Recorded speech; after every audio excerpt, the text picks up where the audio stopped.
आज का ये वीडियो क्लास 11th के बच्चों के लिए होने वाला है। आज की इस वीडियो में आपका हिस्ट्री का पेपर होने वाला है 25 तारीख को, और उसके लिए जो है ये आपका पेपर बहुत इंपॉर्टेंट है। वीडियो को अंत तक देखिए, बहुत अच्छे से आपको पेपर समझाया जाएगा। पेपर आपका टर्म 2 का होने वाला है, उसका ये पेपर है। और ये आपका जो है टाइम आपके पास 2 घंटे का होगा। 40 नंबर का ये आपका पेपर होता है। ठीक है। आगे सामान्य निर्देश देखिए, तो इसका सामान्य निर्देश जो है जर्नल इंस्ट्रक्शंस, वो बहुत बड़ा है, तो इसे एक बार देख लेते हैं। ये प्रश्न पत्र जो है इसमें 4 खंड है। ठीक है, सेक्शन टोटल 4 है। सभी प्रश्न अनिवार्य है। जो सेक्शन ए है उसमें 1 से 4 तक लघु उत्तरीय प्रकार के प्रश्न है, जिनमें से सब प्रत्येक का अंक 3 अंक का है। ठीक है। दूसरा जो कहा गया है सेक्शन जो आपका बी है, 5 से 7 तक ये क्वेश्चन होंगे और ये 6 अंक के होंगे। और जो अगला आपका सेक्शन सी होगा, इसमें 8वां और 9वां क्वेश्चन केस आधारित होगा। और लास्ट वाला जो सेक्शन आपका वो 10वां होगा क्वेश्चन, और ये 2 अंक का है, मानचित्र वाला क्वेश्चन होगा। ठीक है।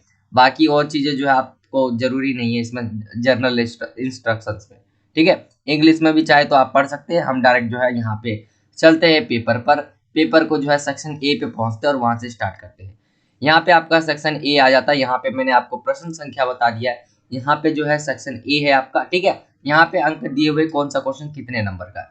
तो सबसे पहला क्वेश्चन है 3 नंबर वाले क्वेश्चन से। सबसे पहले तो सबसे पहला क्वेश्चन है कि मध्यकालीन यूरोपीय समाज में महिलाओं की स्थिति स्पष्ट कीजिए। देखिए, आपको अगर हिस्ट्री में महिलाओं की स्थिति वाला आ गया ना क्वेश्चन कहीं से भी, तो आपको क्या करना है, एक चीज कॉमन चीजें याद रखनी है। जो महिलाएं अगर अमीर होगी, ठीक है, या महिला जो अमीर घर की होंगी उसकी स्थिति अच्छी होगी। ठीक है। उनकी स्थिति कैसी होगी, अच्छी होगी। और ज्यादातर जो महिलाएं हैं, मतलब ये मान के चलो कि महिलाओं की स्थिति बहुत बेकार ही होगी। ठीक है। तो ये आपको तो ये देखना ही है, हिस्ट्री में यही होता है, ज्यादातर महिलाओं की जो स्थिति होती है वो बहुत खराब होती है। लेकिन जो अमीर घर की जो औरतें होती है, ठीक है, उनकी स्थिति अच्छी होती है। तो हम देखते हैं पॉइंट में। पहला, पारिवारिक निर्णयों में तथा सार्वजनिक जीवन में महिलाओं की भूमिका जो है नहीं होती थी, भागीदारी नहीं होती थी। ठीक है। कारोबार चलाने में जो है महिलाओं की कोई राय नहीं ली जाती थी। यद्यपि दहेज को कारोबार में लगाया जाता था। जो दहेज मिलता था, ठीक है, उनको क्या करते थे ये लोग, कारोबार में लगाते थे, अपने कामों में लगाते थे। व्यापारी महिलाओं की स्थिति अलग थी, यानी वो उनकी स्थिति मैंने जैसे बताया कि व्यापारी महिला थी, उनकी स्थिति अच्छी थी, और कुछ अपवाद भी है। तो ये आपका 3 नंबर में पूछा जा सकता है। इसको आपको कर लेना है, बहुत ज्यादा इंपॉर्टेंट है आपके लिए। आगे आते हैं अगले क्वेश्चन पे। अगला जो क्वेश्चन है वो पूछा गया है क्वेश्चन नंबर दूसरा, ब्रिटेन में सर्वप्रथम औद्योगिक क्रांति किन परिस्थितियों के कारण प्रारंभ हुई। तो सबसे पहले पूछा गया ब्रिटेन में ही ऐसा क्यों हुआ कि औद्योगिक क्रांति जो है शुरू हुआ। तो सबसे पहला रीजन है कोयले व लोहे की खानों की अधिकता है वहां पे ब्रिटेन में। एक तो इस कारण कृषि क्रांति हुई। दूसरा कारण ये है सस्ते श्रमिक है उधर। ठीक है, सस्ते श्रमिक के होने के कारण चालक शक्ति यानी भाप का ज्ञान हो गया इन्हें, और धन बहुत इनके पास था। तो इस वजह से जो है हम कह सकते हैं कि सबसे पहले जो है ब्रिटेन में सर्वप्रथम जो है औद्योगिक क्रांति जो है ये उत्पन्न हुई। इसके कारण हुई। रीजन आपको मैंने 4-5 बता दिए, 3 आपको लिखने 3 नंबर में। इसी के अथवे में आपसे पूछा जाएगा जो क्वेश्चन, वो पूछा जाएगा ब्रिटेन में आवागमन के साधनों में हुए नए आविष्कारों की जानकारी देनी है आपको। ब्रिटेन में आवागमन के साधनों में हुए नए आविष्कारों की जो है जानकारी देनी है आपको। तो इसके आंसर्स को देखें हम, तो 1750 से 1903 ईस्वी तक आवागमन के क्षेत्र में जो है आश्चर्यजनक जो है बहुत आप कह सकते हैं कि आश्चर्य मतलब होता है अचानक से ही जो है परिवर्तन हुआ। ठीक है, आवागमन मतलब होता है आना जाना का। तो उसमें क्या क्या आविष्कार हुए, तो यहाँ पे आप देखेंगे, आप देख सकते हो यहाँ पे सड़कें है। सबसे पहला पॉइंट, सड़कों का निर्माण हो गया। स्कॉटलैंड के इंजीनियर जॉन पैक एडम ने छोटे पत्थरों की सहायता से जो है मजबूत सड़कें बनवाई। पहला पॉइंट। ठीक है, 3 नंबर का है, आपको देख लेना है कितना लिखना है आपको। नहरें, जेम्स ब्रिडले ने बहुत सी नहरों का जो है निर्माण करवाया। दूसरा पॉइंट इस तरह से आप डाल सकते हो। ठीक है, मेरा थोड़ा गला खराब है तो आपको थोड़ी मोटी आवाज लग रही होगी। ठीक है। रेल इंजन हो गया। 1802 में ट्रेविथिक ने प्रथम लोकोमोटिव इंजन की जो है खोज करी। ठीक है। स्टीम शिप्स, अमेरिकी वैज्ञानिक रॉबर्ट फुलटोन ने जो है 1807 ईस्वी में भाप वाली जो है जो बोट है उसकी खोज कर ली। और मोटर कार जो है इसकी भी खोज हो गई। ठीक है। 19वीं शताब्दी के अंत में एक जर्मन इंजीनियर ने पेट्रोल से चलने वाली मोटर कार का आविष्कार किया। तो यहाँ पे ये आवागमन के साधनों में ये जो है आविष्कार हुए। ठीक है, बहुत इंपॉर्टेंट क्वेश्चन है, करके जाना है आपको। आगे अगले क्वेश्चन पे आते हैं, क्वेश्चन नंबर तीसरे पे। जापान की जो है भौगोलिक स्थिति का 5 बिंदुओं में वर्णन करना है। भौगोलिक मतलब होता है कि वो विश्व में कहाँ पर है, ठीक है। तो भौगोलिक मतलब जो प्राकृतिक रूप से, एक तरह से आप ये समझ लीजिए। तो जापान एक द्वीपीय श्रृंखला श्रृंखला है। द्वीपीय मतलब होता है एक द्वीपीय देश है, ये भी कह सकते हो द्वीपीय श्रृंखला है। द्वीपीय मतलब वो होता है जो चारों तरफ से क्या है, पानी से घिरा हुआ है, ठीक है। तो जापान क्या है, चारों तरफ से पानी से घिरा हुआ है, तो इसीलिए एक द्वीपीय श्रृंखला है। यहाँ 50% से अधिक जो जमीन है वो पहाड़ी है, भूकंप वाला यह क्षेत्र है, ठीक है। ओकिनावा द्वीपों की जो है श्रृंखला इनकी दक्षिण में है, और यहाँ की सबसे बड़े 4 द्वीप है, होशु, क्योशु, शोकोकु और होकाइडो। ये 4 इनके यहाँ के बड़े द्वीप है। तो यहाँ पे आपने जापान की भौगोलिक स्थिति जानी, और यहाँ पे 3 नंबर का क्वेश्चन है, ठीक है, आप यहाँ पे लिख सकते हो। आगे आते हैं अगले क्वेश्चन पे। अगला क्वेश्चन जो पूछा गया है, मेजी संविधान का वर्णन करना है आपको।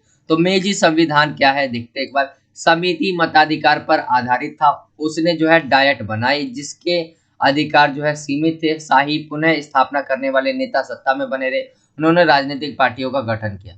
तो ये कुछ इस तरह से जो है मेजी संविधान का वर्णन है 3 नंबर में। आगे यहाँ से जो है आपका सेक्शन बी स्टार्ट हो जाता है। यहाँ पे जो क्वेश्चन होंगे 6-6 नंबर वाले होंगे। आपने सेक्शन ए में जो देखे वो 3-3 नंबर वाले सारे क्वेश्चन थे, ठीक है। तो इसमें आपने देख लिया। अब यहाँ पे आते हैं हम सेक्शन बी पे। सेक्शन बी में जो है लॉन्ग आंसर टाइप क्वेश्चन होंगे। तो यहाँ से क्वेश्चन स्टार्ट करते हैं। 5वां क्वेश्चन है इसका, यूरोप के सर्वप्रथम विश्वविद्यालय इटली में ही क्यों स्थापित हुए, उन्होंने मानवतावादी विचारधारा के प्रसार में क्या योगदान दिया। तो देखिए, यूरोप में सबसे पहले जो है विश्वविद्यालय क्यों स्थापित हुए, इटली में क्यों स्थापित हुए, ठीक है। तो 11वीं सदी में पादुआ व बोलोनिया नगर व्यापार व वाणिज्य से संबंधित थे, ठीक है। यहाँ पे व्यापार होता था, वाणिज्य होता था।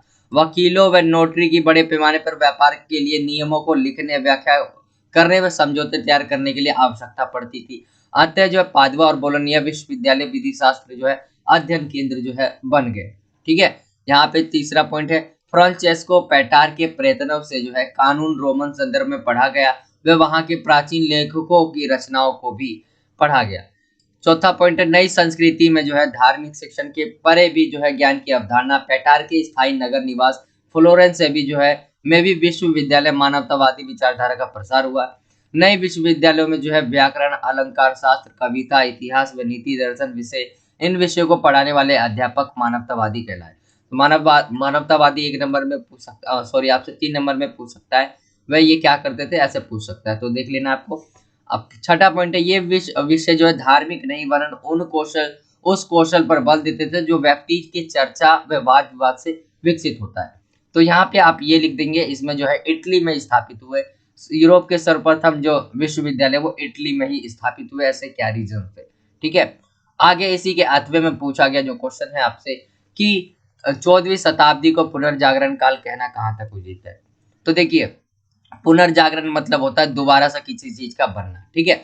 तो प्रश्न पहले ये समझिए कि पुनर्जागरण बोल रहा है 14वीं शताब्दी, तो 14वीं शताब्दी को, तो इससे पहले का जो काल था आपका 13वीं हो गया, 12वीं और 13वीं जो शताब्दी थी उससे पहले का काल क्या खराब था या मतलब सही नहीं था, ठीक है। तो प्रश्न ये है कि क्या पहले का काल 12वीं और 13वीं शताब्दी अंधकार का काल था, जो इससे हम कह रहे हैं पुनर्जागरण काल जो 14वीं शताब्दी है।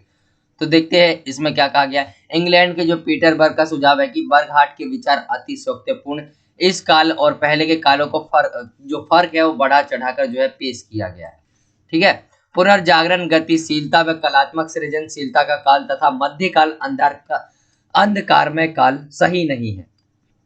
इनका कहने का मतलब है 14वीं शताब्दी को क्या कह रहे हैं, पुनर्जागरण काल, और वहीं पुरानी जो है 12वीं और 13वीं उसको क्या कह रहे हैं, अंधकारमय काल। तो ये सही नहीं है। 5वां बोल रहा है, इटली में पुनर्जागरण से जुड़े तत्व 12वीं व 13वीं सदी में फ्रांस में साहित्यिक व कलात्मक जो है रचनाओं के विचार पनपे, ठीक है। रचनाओं के जो है विचार पनप गए थे, और यहाँ पे ये देख लेंगे आप, तो ये 12वीं और 13वीं शताब्दी में हो रहा है, ना कि 14वीं शताब्दी में। आगे इसके पॉइंट को देखिए हम, तो 7वां है, अगला जो पॉइंट है, इस समय के बदलावों में केवल रोम व यूनान की क्लासिकी सभ्यता का हाथ नहीं था, बल्कि एशिया की विकसित प्रौद्योगिकी व कार्यकुशलता का भी हाथ, विकसित प्रौद्योगिकी की कार्यकुशलता का भी हाथ था, ठीक है। और विश्व का बड़ा क्षेत्र आपस में संबंध हो चुका था। वास्तव में यूरोप में प्रारंभिक इतिहासकारों ने पुनर्जागरण पर यूरोप केंद्रित दृष्टिकोण ही रखा। तो तो यहाँ पे देखेंगे वास्तव में जो अगर हम देखें रियलिटी से अगर हम देखें तो यहाँ पे पुनर्जागरण जो 14वीं शताब्दी को कह रहा है पूरी तरह सही नहीं है। 12वीं और 13वीं शताब्दी में भी जो है बहुत सारी चीजें हुई थी। आगे अगले क्वेश्चन पे पहुंचते। अगला क्वेश्चन जो है छठा क्वेश्चन है आपका। अगला छठा क्वेश्चन पूछा गया है कि आप इस कथन से आप कहां तक सहमत है कि औद्योगिक क्रांति एक मिश्रित वरदान साबित हुई है। मिश्रित का मतलब क्या होता है, अच्छा भी होगा और बुरा भी, ठीक है, अच्छा और बुरा दोनों ही बोल रही है। तो यहाँ पे हम देख लेते हैं क्या मिश्रित वरदान हुई है साबित। तो औद्योगिक क्रांति के सबसे पहले हम सकारात्मक प्रभाव यानी अच्छा प्रभाव देख लेते हैं, ठीक है। अच्छा प्रभाव, सकारात्मक मतलब होता है अच्छा, नकारात्मक नकारात्मक मतलब होता है बुरा, ठीक है। तो अच्छा प्रभाव क्या हुआ, औद्योगिक क्रांति से जो है नई नई मशीनों का आविष्कार हुआ। उत्पादन में मशीनों का जो प्रयोग है वो होने से मानव को भारी कामों से जो छुटकारा मिल गया। मतलब मानव जो पूरे दिन काम करता रहता था अब वो कुछ ही मिनटों में हो जाता है। औद्योगिक क्रांति से जो है यातायात व संचार के साधनों के नए नए आविष्कार जो है होने लग गए, ठीक है। आगे इसका पॉइंट है परिवहन के तीव्र गामी साधनों से समय और दूरी पर मनुष्य ने क्या विजय हासिल कर ली। मतलब मिनटों में वो पहुंच सकता था इधर से उधर। पांचवा जो है औद्योगिक क्रांति के फलस्वरूप मनुष्य के आराम व सुख की वस्तुएं जो है उससे आसानी से मिल जाती थी। सस्ती कीमतों पर आम व्यक्ति को भी मिलने लग गई थी। जो वस्तुएं थी वो सस्ती कीमत पर भी लोगों को जो है मिलने लग गई थी। कच्चे माल की जो है मांग बढ़ने के कारण कृषि क्षेत्र में जो है क्रांतिकारी सुधार हुआ और बैंकिंग प्रणाली का विकास हो गया। तो ये चीज है सकारात्मक प्रभाव जो औद्योगिक क्रांति से हुए। वहीं नकारात्मक प्रभाव हम देखें तो औद्योगिक क्रांति के नकारात्मक प्रभाव में क्या क्या डालेंगे यानी बुराई, ठीक है। औद्योगिक क्रांति से हमें क्या क्या नुकसान हुआ। तो ग्रामीण लोगों का जो रोजगार की तलाश में शहरों में आने लग गए, ठीक है। शहरों में आए तो वहां पे जनसंख्या ज्यादा हो गई, उसके कारण स्वास्थ्य, शिक्षा, पेयजल की आवास की समस्या होने लग गई। तीसरा, स्त्रियों व बच्चों का शोषण होने के कारण स्वास्थ्य पर जो है दुष्प्रभाव पड़ा। छोटे उद्योग जो थे घरेलू और कुटीर उद्योग उनके धंधे जो है समाप्त हो गए। यहाँ पे समाज जो दो भागों में बट गया, एक उद्योगपति और एक सर्वहारा वर्ग। तो यहाँ पे आप देखेंगे इसके नकारात्मक और सकारात्मक प्रभाव कुछ इस तरह से थे। तो आई होप कि आपको समझ आ गया होगा। ये क्वेश्चन नंबर आपका 6 था जो कि हो गया।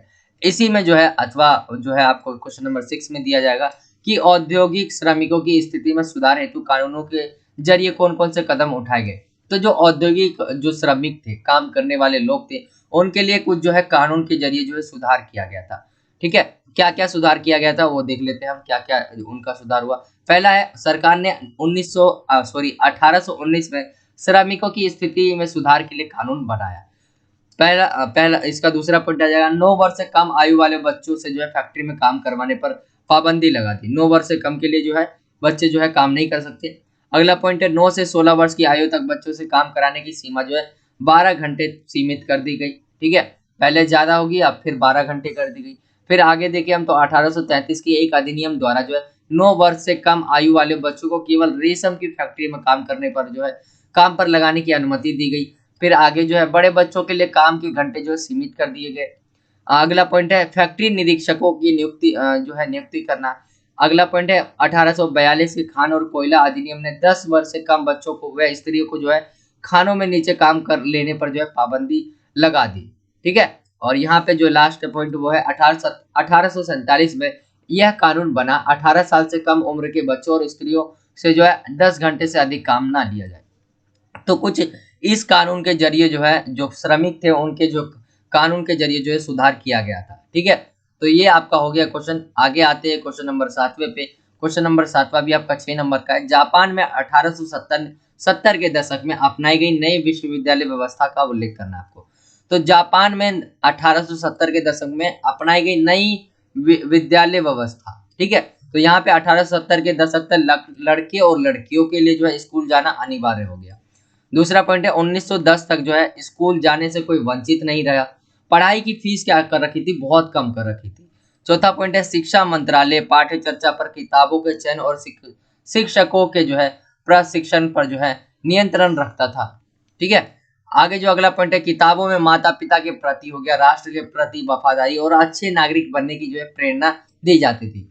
छठा है सन यात सेन 1866 से 1925 आधुनिक चीन के संस्थापक माने जाते हैं। इन्होंने जो है लोकतंत्र और ईसाई धर्म जो है इसका ईसाई धर्म को जो है स्थापित किया।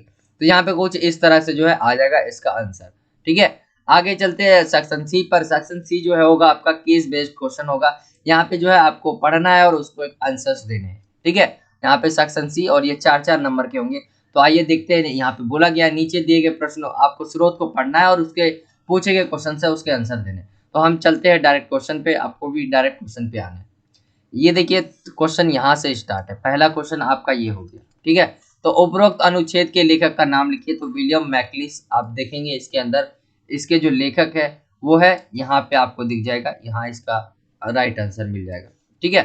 स्रोत हो गया आपका पहला। दूसरा जो पूछा गया है वो पूछा गया अमेरिका की पूर्व संध्या से क्या तात्पर्य है। तो यानी जब यूरोपीय लोग आए और इस महाद्वीप को उन्होंने अमेरिका नाम दिया।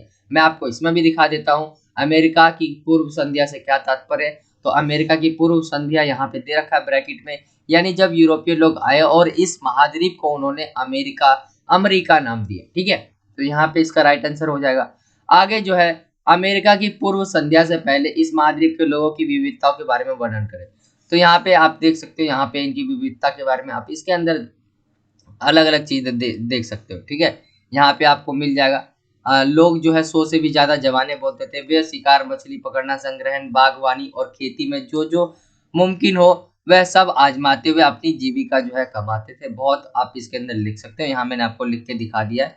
यहाँ पे इसका राइट आंसर आ गया। तो ये आपका जो है पहला जो स्रोत होगा, क्वेश्चन नंबर 8वां जो होगा स्रोत पे होगा और ऐसे क्वेश्चंस आपसे पूछे जाएंगे। तो इजी है, कोई ज्यादा दिक्कत नहीं होगा, आपको पढ़ के आंसर देना है और हिंट मिल जाएगा आपको पेपर पे। क्वेश्चन नंबर 9 पे आते हैं। नीचे दिए गए स्रोत को पढ़ना है और नीचे दिए गए प्रश्नों के उत्तर देना है, ठीक है। अब ये आपका स्रोत दे रखा है और हम इस स्रोत को पढ़ते, इसको पहले मत पढ़ना, मैं बोलूँ तो कोई भी क्वेश्चन जो स्रोत वाला आता है पैसे से रिलेटेड आता है वो पहले नहीं पढ़ना चाहिए, हमें डायरेक्ट क्वेश्चन पे चलना चाहिए। तो उपरोक्त पंक्तियों का वर्णन किस ऑस्ट्रेलियाई इलाके का है तथा कब कब किया गया। तो यहाँ पे आपको इसका आंसर नहीं मिलेगा। सिडनी के एक इलाके का वर्णन है 1790 का, ठीक है। कोई आंसर जो होता है वो पैसेज में भी नहीं मिलता। ये आपका जो है अगर आपने बुक पढ़ा होगा तो उसमें आपको पता होगा, ये सिडनी के एक इलाके का वर्णन है। अगर आप इसे देखेंगे तो आपको पता चल जाएगा, ठीक है। आगे देखिए, इस इलाके में खाद्य संसाधनों की कमी क्यों उत्पन्न हो रही है। तो यहाँ पे जो है ब्रिटिश है उनकी उपस्थिति ने जो है आदिवासियों के उत्पादन को नाटकीय ढंग से जो अस्त व्यस्त कर दिया। यहाँ पे इसका आंसर मिल जाएगा आपको। जो इस इलाके में खाद्य संसाधनों है उनकी जो है कमी के कारण क्या है। तो यहाँ पे आपको जो है इसका आंसर आप यहीं पे आपको जो है मिल जाएगा। ब्रिटिशों की उपस्थिति ने आदिवासियों के उत्पादन को नाटकीय ढंग से जो है अस्त व्यस्त कर दिया। यहाँ पे कुछ इस तरह से इसका आंसर आ जाएगा। आगे देखते हैं, ब्रिटिशों की उपस्थिति ने आदिवासी के जीवन को किस प्रकार जो है प्रभावित किया। तो किस प्रकार प्रभावित किया, आप यहाँ पे कई सारे इसके पॉइंट लिख सकते हो। यहाँ पे जो है इनकी स्थिति जो है ब्रिटिशों के आने के बाद जो है इनके में क्या बदलाव हुए, ठीक है। तो यहाँ पे इसका जो है आपको आंसर इसी को पढ़ के आपको मिल जाएगा, ठीक है। यहाँ पे मैंने इसका आंसर लिखा नहीं है, बाकी ये क्वेश्चन इजी है कि आएंगे तो उनका क्या होगा। ये पहले ही जो है ये आपका पहला पॉइंट यही हो जाएगा जो मैंने दूसरा बताया, उत्पादन में कमी हो गई, ठीक है। बहुत सारी चीजें आप इसके अंदर लिख सकते हो। जो लास्ट सेक्शन होगा आपका खंड घ, ये होगा मानचित्र पर। और मानचित्र वाला जो क्वेश्चन है कुछ इस तरह से जो है मैंने सारे क्वेश्चन ले रखे और यही आए। ये वाला मैप बहुत ज्यादा इंपॉर्टेंट है, ठीक है। ऑस्ट्रेलिया का मैप आएगा तो यहाँ से पूछा जाएगा तो डार्विन कहाँ पर है, ठीक है। तो यहाँ पे डार्विन है, पर्थ यहाँ पर है,